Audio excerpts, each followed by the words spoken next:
রাষ্ট্র কাঠামোর গণতান্ত্রিক রূপান্তর ও সামাজিক ন্যায় বিচার প্রতিষ্ঠায় ২০২৩ সালে বিএনপির ঘোষিত ৩১ দফা রাষ্ট্র সংস্কার কর্মসূচির বর্তমান অগ্রগতি নিয়ে আলোচনা শুরু হয়েছে। সরকার গঠনের পর প্রথম ১৮০ দিনে নির্বাচনী অঙ্গীকার এবং রাষ্ট্র মেরামতের এই বৃহৎ পরিকল্পনার কতটুকু বাস্তবায়িত হয়েছে তা নিয়ে প্রশ্ন উঠেছে। সরকারের পক্ষ থেকে জানানো হয়েছে যে রাষ্ট্র সংস্কার কার্যক্রমকে দ্রুত এগিয়ে নিতে প্রথম ১৮০ দিন, পরবর্তী অর্থবছর এবং ৫ বছর মেয়াদী কর্ম পরিকল্পনা গ্রহণ করা হয়েছে। বিগত দিনগুলোতে বিচার বিভাগ ও নির্বাচন ব্যবস্থার আধুনিকীকরণে বেশ কিছু ইতিবাচক উদ্যোগ এবং আইনি সংস্কার কার্যক্রম সামনে এগিয়েছে।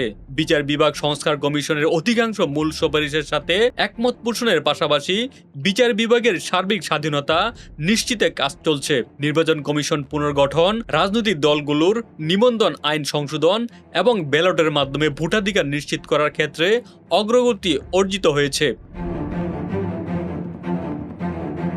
স্থানীয় সরকার নির্বাচনে রাজনৈতিক দলের প্রতীক ব্যবহারের বাধ্যবাধকতা বিলোপ করার পদক্ষেপ নিয়ে বিএনপির মূল প্রতিশ্রুতি বাস্তবায়নের পথ উন্মুক্ত করা হয়েছে। গুম প্রতিরোধ ও মানবাধিকার সুরক্ষা নিশ্চিতে প্রয়োজনীয় আইনি কাঠামো প্রস্তুতের মাধ্যমে প্রশাসনিক জবাবদিহিতা প্রতিষ্ঠার চেষ্টা জোরদার করা হচ্ছে। তবে নির্বাচনকালীন নিরপেক্ষ তত্ত্বাবধায়ক সরকার ব্যবস্থা পুনরুদ্ধার আদেশ হলেও বৃহৎ সাংবিধানিক পরিবর্তনগুলোর বাস্তবায়ন এখনও আটকে রয়েছে। প্রধানমন্ত্রীর সর্বোচ্চ মেয়াদকাল ১০ বছরে নির্দিষ্ট করা, সংসদে উচ্চকক্ষ তৈরি করা, সংবিধানের ৭০ অনুচ্ছেদের প্রয়োজনীয় সংস্কার কার্যক্রম এখনও সম্পন্ন হয়নি।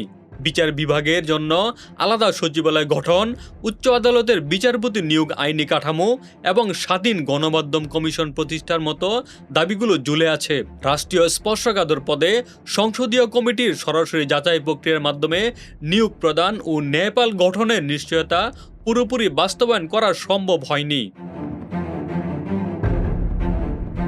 ক্ষমতার সার্বিক বিকেন্দ্রীকরণ ঘটিয়ে স্থানীয় সরকার ব্যবস্থাকে স্বাবলম্বী ও সিদ্ধান্ত গ্রহণে পূর্ণ স্বায়ত্তশাসন দেওয়ার মূল রূপরেখা বাস্তবায়নের অপেক্ষায় রয়েছে।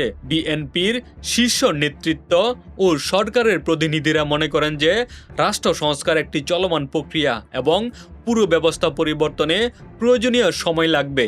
রাজনৈতিক নেতৃবৃন্দের মতে বিগত সময়কালের প্রশাসনিক জঞ্জাল দূর করে জুলাই সনদের মূল চেতনা ও ৩১ দফা বাস্তবায়নে তারা শতভাগ প্রতিশ্রুতিবদ্ধ। ডেস্ক রিপোর্ট, বাংলা বাজার পত্রিকা।